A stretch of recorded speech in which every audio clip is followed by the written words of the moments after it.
Welcome to Afro-Agnostics, the space where we challenge and deconstruct supernatural beliefs and pseudoscience in the Black community. So today we're going to dive into the complex and controversial legacy of Alfredo Bowman, aka Dr. Sebi, a man praised and revered as a natural healer who stood up against government, big pharma, on behalf of Black people, the sick and infirm, but also a man who is seen by some as a quack, as a grifter who defrauded and took advantage of people suffering from chronic illnesses. So interesting enough, Sebi's message was a mixture of Pan-Africanism, quote-unquote anti-Western medicine, anti-pharma, and let's be honest, some deep scientific illiteracy. His movement had testimonies of healing and upliftment, but also stories of folks who say they were lied to, misled, and defrauded. Okay, disclaimer.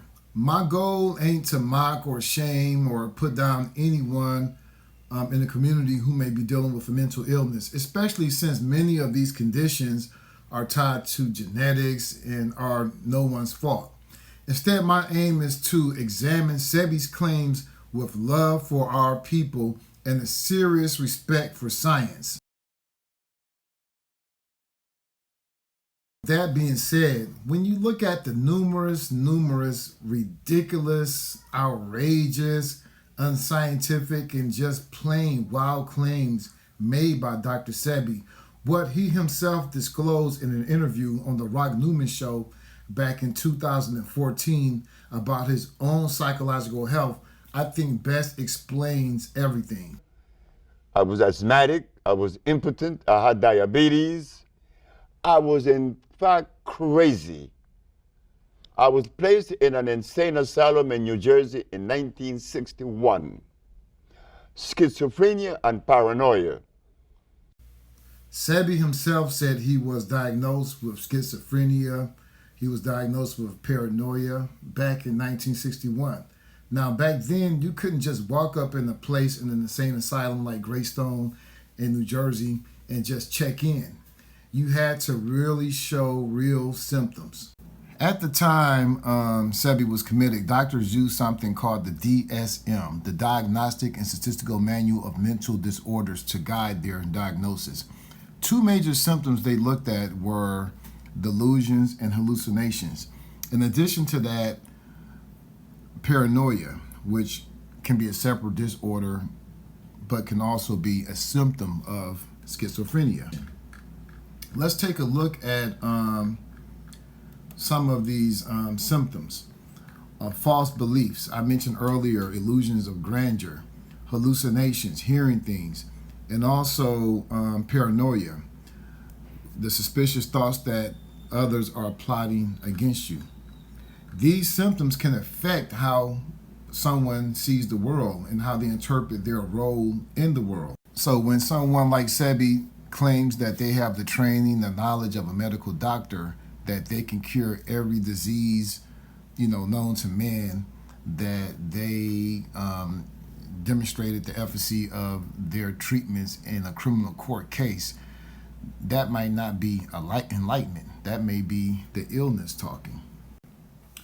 So I would like to, if I could, look at some of his claims, and I want to ask you, do you think these are reasonable claims, or do you think they are a reflection of his condition? I want to look at three of his basic claims.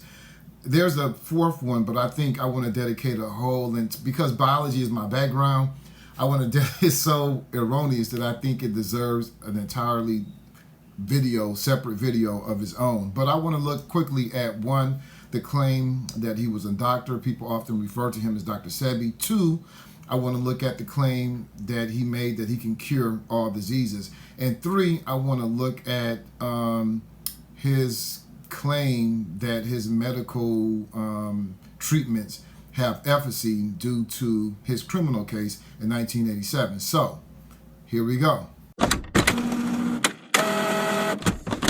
Okay, claim one. Sebi said he was a doctor, but we know he wasn't licensed, he wasn't certified, he wasn't medically trained. Now, this may seem insignificant, but in schizophrenia, there's a thing called a delusion of grandeur. It's when someone truly believes they are something that they are not. like a prophet or a genius or a doctor. Becoming a medical doctor is different from becoming an herbalist. One doesn't necessarily require formal training. On the other hand, becoming a medical doctor requires 11 to 15 years of training, and you have third-party independent oversight. The cost, there's no such thing as a self-proclaimed doctor. You cannot acquire this knowledge on your own anymore. It costs $500,000 to $1 million to produce one doctor. You're taking classes in anatomy, pharmacology, pathology, a lot of things going on. You have to pass the MCAT, the medical college admissions test just to get in, and then you have to pass the I think in the United States they have the United States examination licensing test. You can't become a lone wolf doctor these days in modern times. You need anatomy labs. This costs lots of money. You need patient rounds. You need hospital rotations. You need, and most importantly, you need to be accountable at every step of the way.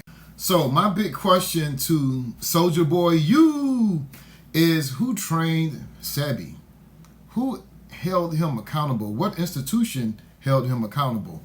What institution monitored his progress in the knowledge and training of a medical doctor? Who peer-reviewed his work? Considering the rigor involved in becoming a doctor, someone who self-proclaims themselves to be a doctor or to have the equivalent knowledge and training as a medical doctor, one, that's either someone that's trying to deceive you purposely, and I don't believe that, or two, it's symptomatic of schizophrenia. Claim two.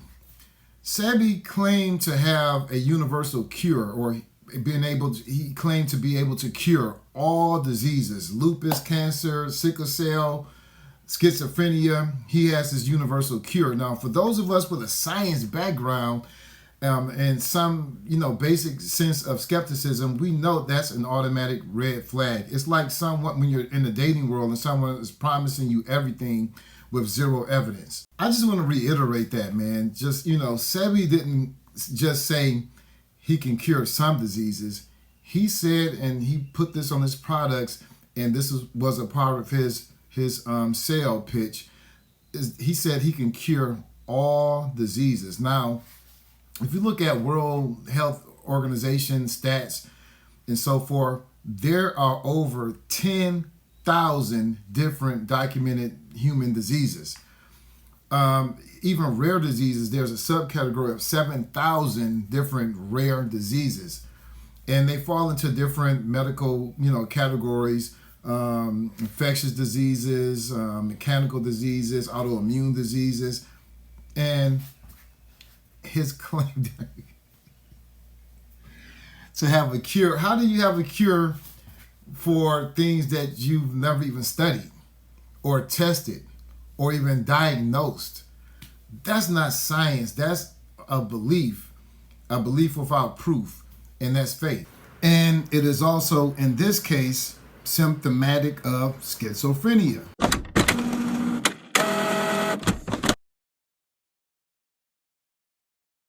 Let's talk about the case that made Dr. Sebi a legend: the 1987 criminal case and the 1988 civil case. Okay, so before I get into the case, I want to show another quick snippet or clip of Sebi on the Rock Newman Show, because I think it demonstrates his illusions of grandeur and his paranoia, both symptoms of schizophrenia, which influence his interpretation of the events surrounding why he was arrested and the subsequent judicial proceedings that led to this grandiose revisionism of the court case that has later been adopted by Nipsey and Nick Cannon and so forth. So let's play the clip. My mother knew they were coming. When I told my mama that I had cured my 13 AIDS patient, she said, "They're gonna get you. They're gonna get you." My mother said, "They're gonna get you." I said, but Mom, why are they going to get me? Because you must remember that you live in a society that support a certain philosophy and a certain system. You being the color that you are, black, and then you're going against the grain, they're going to get you. So when I'm in my office on February the 10th, here come the detectives. You are charged with practicing medicine without a license. Okay, order in the court. The first thing I want to kind of note and highlight is that his 1987 criminal case, where he was charged with practicing medicine without a license, it often gets conflated with his 1988 case, which is a civic case based around consumer fraud. So those two things often get conflated. They're different and they have two different outcomes. And the source of that conflation and that confusion, the primary source is Sebi himself. The 70 plus people that Sebi brought to court that claimed to be cured, they never testified under oath. These individuals gave written affidavits or signed statements, but not courtroom testimony. There was no cross-examination, nor sworn testimony, no medical records presented, no medical examination or review of their claims, none of that. And the reason that didn't happen is because it never went to trial. It was a pre-trial hearing on the misdemeanor of practicing medicine without a license. The fact that he brought in 70 plus individuals who claimed to be cured, I think is evidence that he didn't understand the nature of the case, or is evidence of his misinterpretation of the case. Again, when you suffer from schizophrenia and you suffer from illusions of grandeur and you think you have the cure for diseases like AIDS, at that time they didn't even have the machinery to test for the presence of HIV. Doctors, they just simply treated the symptoms of HIV AIDS. But, Sebi claims to have the cure, and I think, he kind of envisioned himself as this medical Thurgood Marshall defending Brown versus Wade or the Monkey Scope trial. He's on this grand stage when it was simply a mundane jury hearing, and the judge was there, the bailiff, the people he brought in, just regular public observers. Consider that even if he did bring this medical evidence, who is scouring through this information? The public that were there, the judge, the attorneys, they're not qualified to look and verify medical evidence, supposed medical evidence.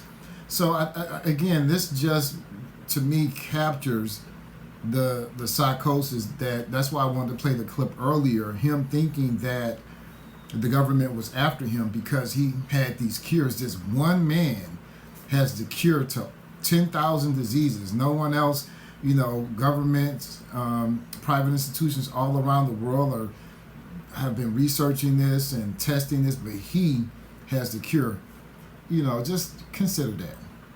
This was a criminal case, not a clinical trial. So there's an online position, I think, put together by Nick Cannon to release the case, to disclose it to the public. Due to HIPAA and other things that were, I guess, people's medical records that may have been included into, just out of formality, into the case. The case has been legally sealed. So there's a petition to disclose it. I encourage everyone to sign it. I signed it because you will see that the case was not spectacular as has been revised by Sebi and others who've come in his succession who support, his notions and his claims. I believe that if you actually release the case, you would get something more like this. When I got out of jail and when I went in front of the judge, I asked 3 questions. And they were? They were, Your Honor. You defended yourself? Of course I did. Okay. Your Honor, is it a fact that the Holy Bible teaches that the herbs are for the healing of the nations? She said, yes. Is it a fact that science shows that the human body is carbon-based, and to complement a carbon-based body, you must have a carbon-based substance to complement it, because the body only accepts the substance through the process of chemical affinity. Mm-hmm. Chemical affinity is important. It's an electrical transfer. Chemical affinity. Okay. The body could only accept what it is made of, mm-hmm. not something new or alien to it. Mm-hmm. Last question. Your Honor, is it a fact that the father of medicine, Mr. Hippocrates, the man that established the principle of medical science today, cured every disease known to man? Did he use herbs or chemicals? She said, herbs. I said, thank you very much. I rest my case. Okay. How does any of those three premises, how does any of that relate to practicing medicine without a law? How does it relate to demonstrating the efficacy of your treatments for curing the chronic diseases? It kind of reminds me of that episode of Martin when he went to court. I think the case should be thrown out due to the fact that I'm insane. Build a pocket knife, build a pocket knife, build a pocket knife. My mommy say that I doubt that. We'll be coming around the mountain when we come. We'll be coming around the mountain when we come. We'll be coming around the mountain. We'll be good around the mountain. We'll be good around the mountain. So, to make a long story short, the court found Sebi not guilty, not because his herbs worked, but it was a mere technicality. The state couldn't prove that he was legally practicing medicine because he was using herbs. That's it. Now, in his psychosis, he interprets this as a victory to validate the efficacy of his claims. This is wild and far-fetched. So finally, the subsequent year in 88, after this 1987 criminal case, that was the consumer fraud case. He came before the court where the state sued him for false advertisement. He put advertisements in the Amsterdam News and I think the New York Post and other papers that he could cure diseases and all these diseases and so forth. He actually lost that case, which kind of undermines his claims regarding the criminal case. He had to refund unhappy customers and say that he could not cure those diseases and actually pay a $900 court fee, which he did pay. So just to kind of sum things up, we looked at some claims made by Sebi, 3 different claims, and we've linked these claims to his schizophrenia. And, these claims are not evidence-based, and claims that are not evidence-based can be dismissed without evidence. And furthermore, extraordinary claims require extraordinary evidence, and Sebi is really lacking in that regard. To put this in political perspective, again, this is not a critique for the sake of critique, but if we care about our community's health, we've got to separate science from storytelling. We have to separate clinical trials from personal testimonies. Faith healers do personal testimonies. And other, we have to have something more than that, because belief is powerful, but it doesn't cure disease. So stay tuned, stay ready for another episode of Afro-Agnostics, the podcast, the space where we challenge supernatural beliefs, ideas, and practices, and pseudoscience in the Black community. We out here.